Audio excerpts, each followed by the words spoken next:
'Twas the eve of free agency, and before I went to bed, I had to make another video because tomorrow the fun begins.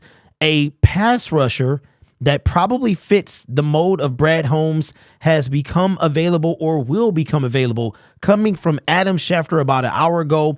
Says after the 49ers and defensive lineman Eric Armstead attempted but failed to work out a restructured contract, San Francisco now plans to release him per source. Armstead is now expected to become a free agent. The two sides came close to a deal, but Armstead, as Jordan Schultz reported, wanted to see what his market is. So, in other words, he bet on himself. Now, this guy was part of the 49ers Super Bowl run. They gave Bosa all that money, and this could be the collapse, the beginning of the collapse of the 49ers. I mean, you lose to the Chiefs 5 years ago in the Super Bowl, you lose again in the Super Bowl, and this could be the beginning of the collapse for the 49ers. So this is kind of interesting to see, and I'm not mad one bit. So a first-round pick in 2015, 17th overall. He is 30 years old. Now, he will turn 31. Dude is 6'7", 290 pounds, coming off a 5-sack season. If we look at his stats for his career, I believe, he played his entire career with the San Francisco 49ers.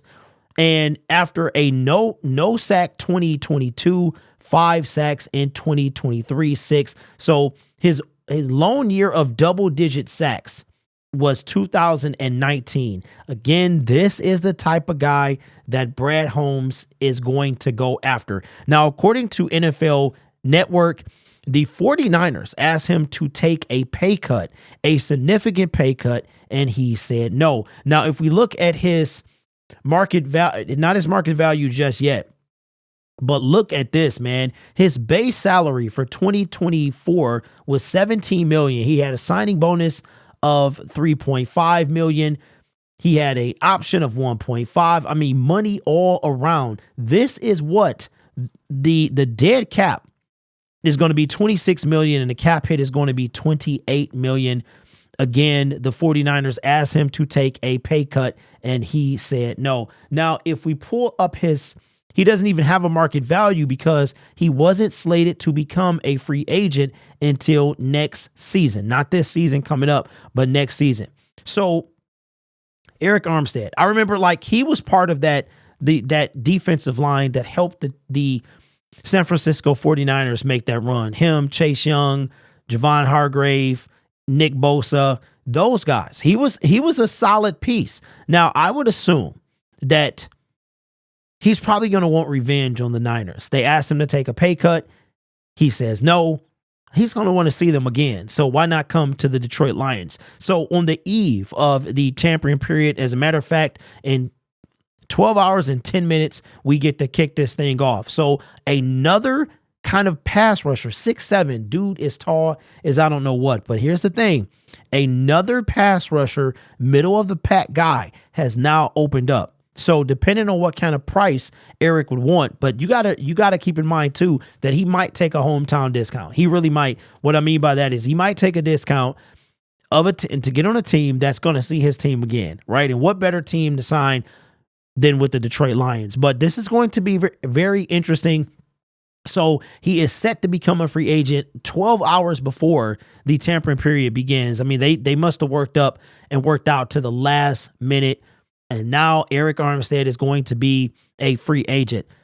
There's going to be a lot of choices for the Detroit Lions and Brad Holmes. You got the top, I think now, with all the pass rushers that have been available and now that are off the board, I think that the free agent, Danielle Hunter, is at the top of everyone's list. Then you have the potential of a Nick Bosa and a Khalil Mack being cut, very similar to Eric Armstead as well.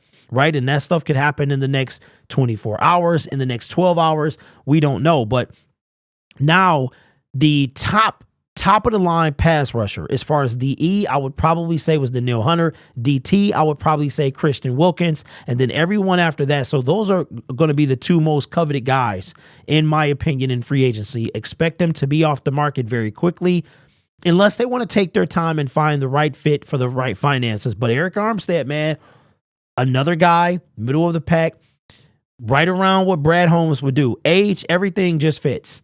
Everything just fits. And this is why he was going to be cut, because he had a base salary, like we discussed earlier, of $17 million, and they weren't willing to pay it. I would love to know what the pay cut they asked him to take.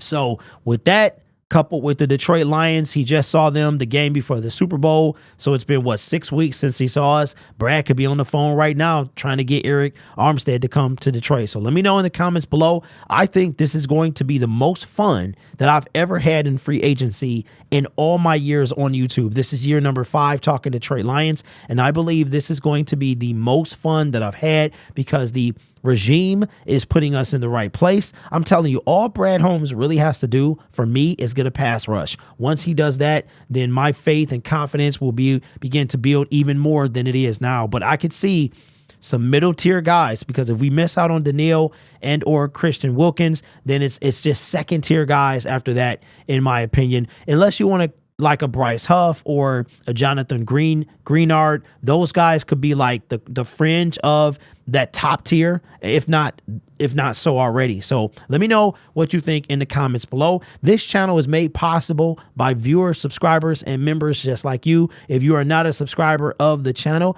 then consider doing so. We just hit 20,000, and you could be part of that next 10,000. You guys are awesome. Take care of yourself and each other. Now it's officially bedtime. When we wake up, it'll be free agency. And as always, go Lions.